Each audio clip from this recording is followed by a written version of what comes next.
Assalamualaikum warahmatullahi wabarakatuh. Kembali bersama Ibu di tema 5. Kali ini kita akan membahas mengenai rantai makanan. Makanan sangat penting bagi kehidupan kita semuanya. Makanan memberikan energi yang luar biasa agar kita dapat bergerak. Kalian semua makan kan? Ya, sama dong sama Ibu. Tapi fungsi makanan apa ya selain yang tadi Ibu sebutkan? Semua makhluk hidup memerlukan makanan. Nah, sekarang jawab bagaimana cara mereka mendapatkan makanannya. Sebelumnya kita simak video berikut ini yuk, supaya kalian bisa mendapatkan sedikit gambaran apa yang akan Ibu bahas mengenai rantai makanan. Sebagai makhluk hidup, kita saling membutuhkan satu sama lain. Kita membutuhkan orang lain, dan orang lain juga membutuhkan diri kita. Sebagai makhluk hidup tidak akan pernah bisa berdiri sendiri.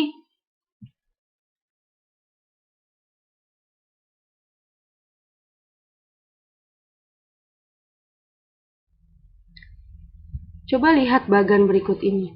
Belalang makan rumput. Kemudian belalang dimakan oleh katak. Katak tidak menyadari ternyata di belakangnya ada ular.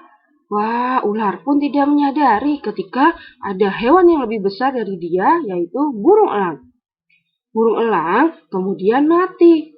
Sebagaimana makhluk hidup yang lainnya, ketika burung elang mati, maka burung akan bersatu dengan tanah, akan terurai dengan tanah. Nah, yang sudah terurai dengan tanah akan menjadi pupuk. Pupuk akan menjadi makanan bagi tumbuhan. Kembali lagi ke tumbuhan yang bisa dimakan oleh belalang ataupun tumbuhan yang kemudian bisa dimakan oleh manusia.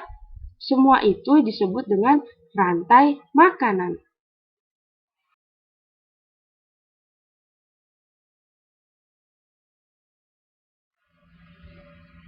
Apa yang tadi akan kita bahas?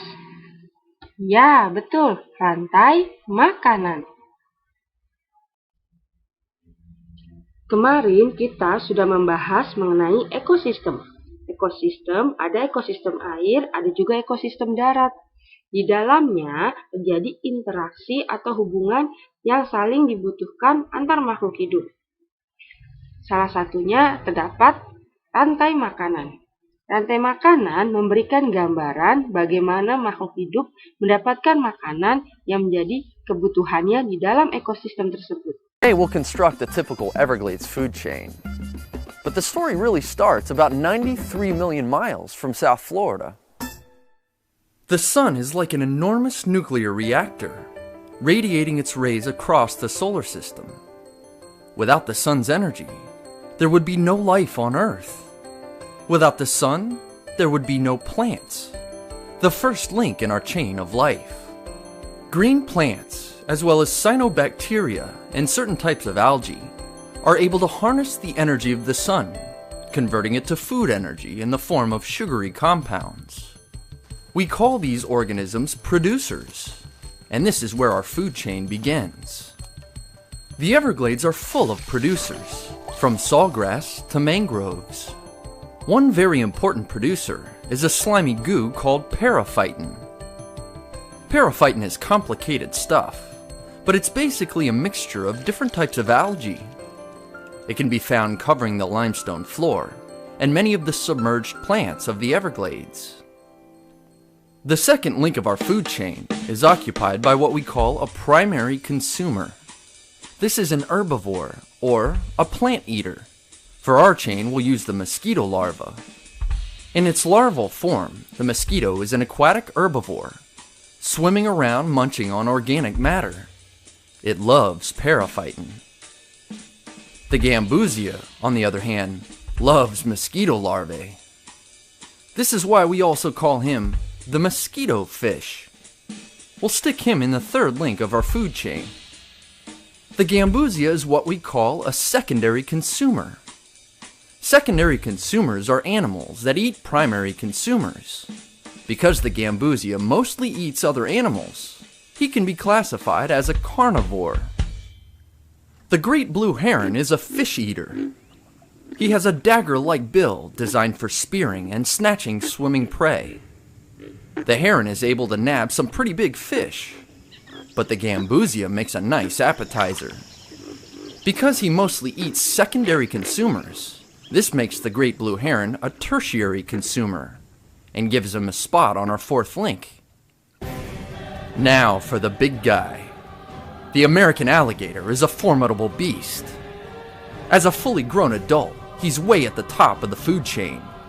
He's what we call a top predator, also known as an apex predator. For the gator, an unobservant great blue heron would be gourmet dining. This guy is aware of the danger. Time to go sunbathe elsewhere.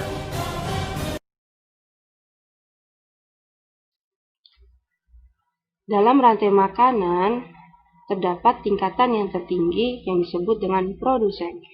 Produsen merupakan makhluk hidup yang dapat membuat makanannya sendiri. Kok bisa? Ya, karena produsen mendapatkan bantuan dari energi matahari. Energi matahari itulah yang dapat menumbuhkan tumbuhan yang ada di sekitar kita. Contoh tumbuhan yang menjadi produsen ada berbagai macam. Tumbuhan yang berbuah ataupun tumbuhan-tumbuhan lain seperti tanaman, bunga, dan lain segala macam.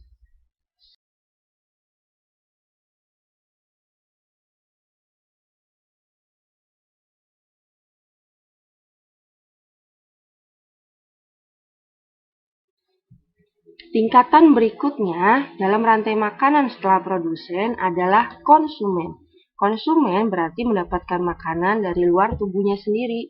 Jadi kalau kalian lihat petani yang sedang panen padi atau jagung atau manusia yang berada di dapur yang sedang memasak, itu namanya dia bukan sedang membuat makanan sendiri, tapi dia sedang mengolah makanan yang didapatnya dari lingkungan di sekitar dia. Nah, jadi jangan sampai keliru ya.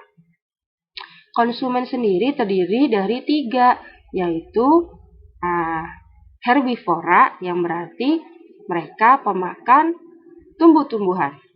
Kemudian ada konsumen yang disebut dengan karnivora yang berarti dia pemakan daging.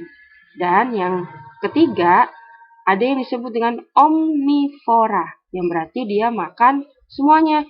Makan tumbuhan iya, makan daging pun juga.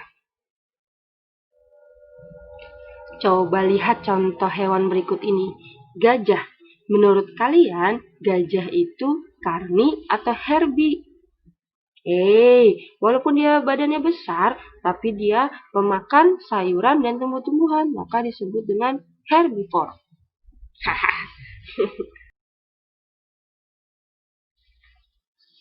Lalu bagaimana dengan katak? Betul. Katak termasuk dari herbivore. Kenapa? Karena kan dia makannya serangga.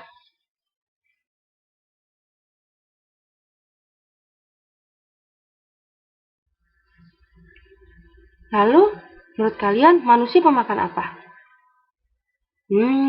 Betul. Kalian bisa melihat bagaimana yang biasa ibu makan sehari-hari atau yang kalian makan sehari-hari. Sehingga kita termasuk dalam kategori konsumen omnivora, yang berarti memakan tumbuhan dan juga pemakan daging.